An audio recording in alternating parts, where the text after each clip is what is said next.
I bought an Airsoft grenade launcher. Is it worth its $200 to $350 price tag? That I didn't purchase this. This was a trade between me and someone on Hop-Up app. I'll show you what I traded them for. It was a shotgun that I painted from Jag Arms. Box here came and it almost looks a little bit, busted up. That's not his fault. That's, typical shipping companies taking terrible care of anything they ever send. I've had terrible experiences with UPS, USPS, FedEx. So hopefully all the contents inside the box are in good shape. All right.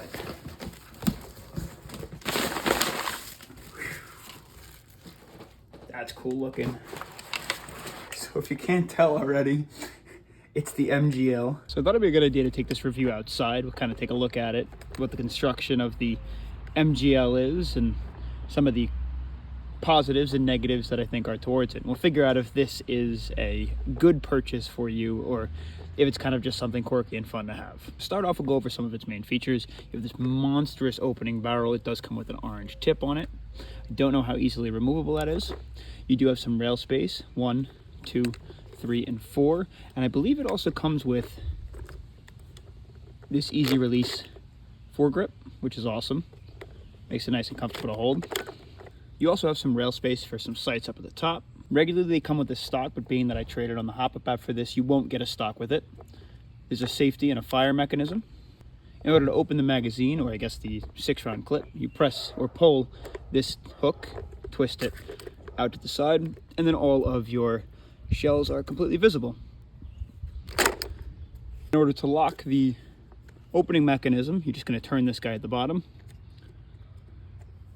and then you won't be able to open or close the magazine. Arm your shells. You're going to open this guy, give her a nice twist until it won't twist anymore, close it up, and then spring-loaded tension is going to allow this guy to spin. You can also release that spinning mechanism entirely just by pressing this guy up here. That's about all you need to know for general functions.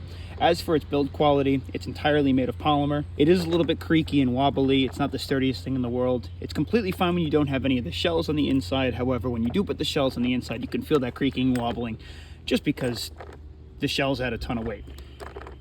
Without the shells, however, it's super light. Weighs almost nothing. These are just the shells that were sent to me with it. However, I know a handful of different 40mm shells also work, including the 40 mics. I see almost no problems with this guy other than the fact that it takes hours and hours to reload these. I think it probably took me a good 10-15 minutes to load up all of these with a generic speed loader. All right, so to fill this sucker with gas, it just goes right up in the top. I like to hold it for about 10-15 seconds, not even. I said to open her up, fill her. You're gonna wanna add some tension to that barrel. Whichever one's at the top is gonna fire first. We're about, let's say 25 feet out. Let's see if we can reach the target with ease. All right, so we're about 50 feet out. Trust me, that blue target all the way down there, I modeled after your ex's new boyfriend, so it's a little extra skinny. We're gonna throw in some shells. You don't want to wait for this because afterwards we're doing a water test.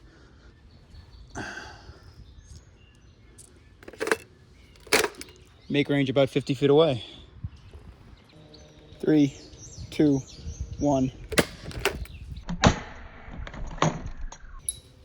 Every single BB missed if you line it up with the bottom of the barrel. We're about 100 feet out now. I'm going to add some decent arc to it and see if we can even make contact. 3, 2, 1. Right over. It's not the most accurate thing in the world. It might be better with the 40 mics. Here comes the fun challenge. And here's a little rapid fire test I have coming up.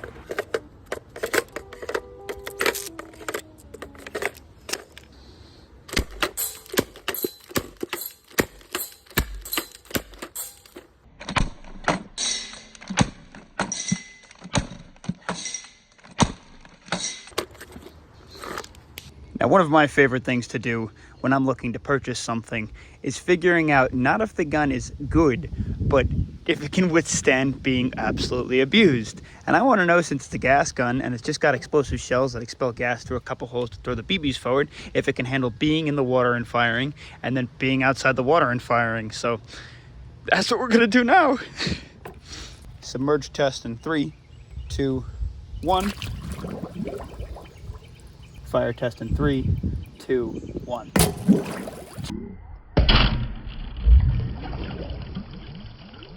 Jesus. And right out of the water. Fire test.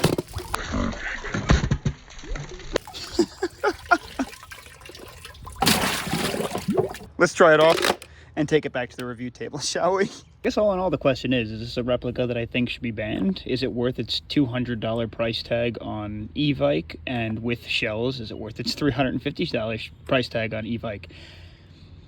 If you have the extra money to spend, yeah, do not buy this as a primary. It's going to waste money, waste ammo, waste gas. However, for the realism aspect, for the fun aspect, and if you're someone like myself who likes to get some filming content in, it is definitely something flashy. It can be really expensive to run. I definitely recommend buying used or cheap-ass BBs if you can, and also using propane because green gas is way too expensive for the price. But Airsoft MGL, hey, if it's your thing, go for it.